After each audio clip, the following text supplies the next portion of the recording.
పెన్షనర్లకు పాత పెన్షన్ విధానాన్ని అమలు చేయాలని తెలంగాణ రాష్ట్ర ప్రభుత్వం పెన్షన్ అసోసియేషన్ నాయకులు డిమాండ్ చేశారు. బాగ్లింగంపల్లిలోని సుందరయ్య విజ్ఞాన కేంద్రంలో స్టేట్ గవర్నమెంట్ పెన్షనర్స్ అసోసియేషన్ సర్వసభ్య సమావేశం జరిగింది.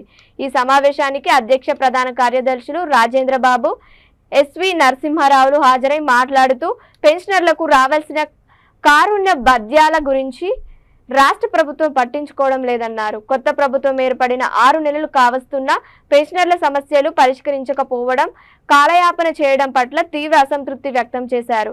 పాత పెన్షన్ విధానం అమలు చేయాలని డిమాండ్ చేశారు. ఈ సమావేశంలో ఆర్థిక కార్యదర్శి బి నర్సయ్య, రాష్ట్ర కమిటీ సభ్యులు, వివిధ జిల్లాల ప్రధాన బాధ్యులు పాల్గొన్నారు.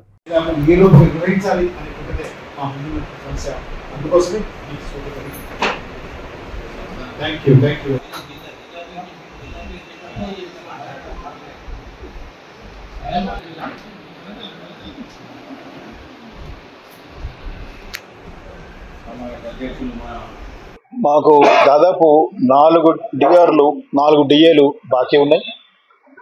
ఆ తర్వాత ఇప్పుడు జూలై వస్తే కేంద్ర ప్రభుత్వం ఇంకొక డిఏ రిలీజ్ చేస్తుంది.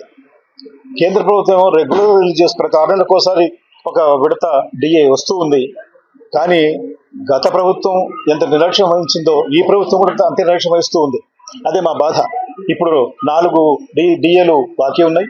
ఆ తర్వాత ఇంకొక డిఏ రావాలి. జూలై ఫస్ట్ వీక్ వస్తుంది. 5 తర్వాత ఒకవైపు మరి పిఆర్సీ ఏర్పాటైంది.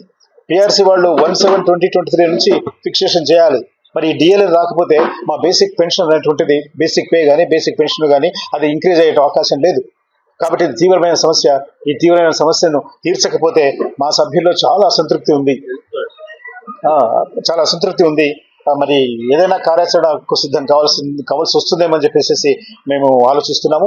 తర్వాత ముఖ్యంగా అడ్వాన్స్డ్ ఏజ్లో సీనియర్ సిటిజన్స్కు వచ్చే ముఖ్యమైన ఏంటంటే అనారోగ్యం మరి ప్రభుత్వం బాధ్యత. ఇంతవరకు మాకు ఎప్పుడో దాదాపు ఒక 14 సంవత్సరాల క్రితమే మాకు హెల్త్ కార్డ్స్ ఇచ్చారు. తర్వాత క్యాష్లెస్ ట్రీట్మెంట్ అని చెప్పేసి ప్రామిస్ చేసింది గత ప్రభుత్వాలు. మరి ఇప్పటికీ అది ఆ కళ సాకారం కాలేదు. కాబట్టి క్యాష్లెస్ ట్రీట్మెంట్ కోసం తప్పనిసరిగా ప్రభుత్వం ముందుకు రావాలని చెప్పేసి మేము హెల్త్ మినిస్టర్ గారిని కూడా కలిసి రిప్రజెంట్ చేశాము. చాలా సావధానంగా ఆలకించారు. తర్వాత స్టెప్ తీసుకుంటామన్నారు. కానీ ఇంతవరకు ఏమీ లేదు. కాబట్టి దయచేసి ఈ 2 ముఖ్యమైనటువంటి సమస్యలు. మన రాష్ట్రంలో 2,86,000 మంది పెన్షనర్స్ ఉన్నారు. ఈ జేఏసీలో 33 సంఘాల సభ్యులు ఉన్నారు. మేము ఎక్కువ ఏమి కొంతేమో కోరికలు కోరటం లేదు. ఉన్న కోరికలు ఏమిటంటే డిఏ ఇవ్వాలి, తర్వాత హెల్త్ కార్డు ఇవ్వాలి, తర్వాత పిఆర్సీ ఇవ్వాలి. దాని గురించి ఈ ప్రభుత్వం రావాలి అని సాహసోపేతమైన డెసిషన్ తీసుకున్నాం. మాకు గనక మా కోరికలు తీర్చామని మీ మేనిఫెస్టోలో పెట్టితే అప్పుడు మేము పెన్షనర్స్ అందరం కూడా కాంగ్రెస్ ప్రభుత్వానికి సహకారం అందిస్తామన్నాం. అదే విధంగా వాళ్ళ మేనిఫెస్టోలో పెట్టారు. కానీ అది వాళ్ళు ఇంప్లిమెంట్ చేయలేదు.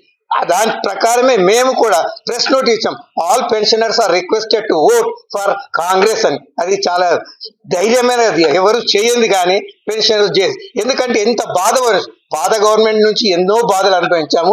ఇప్పుడైనా వీరు తీరుస్తారంటే వారికి కావాల్సిన టైం ఇచ్చాము. ఇప్పుడు 6 నెలలు దీనికి. మొన్న 3 జనవరి నాడు ముఖ్యమంత్రి గారు కలిసాము, తర్వాత డిప్యూటీ సీఎం గారిని కలిసాము. సార్ ఈ యొక్క కోరికలు ఇవి ఉన్నాయి, దయచేసి చూడాలి. మళ్ళీ అగైన్ డిప్యూటీ సీఎం గారు 18th జనవరి మళ్ళీ కలిసి ఇచ్చాం.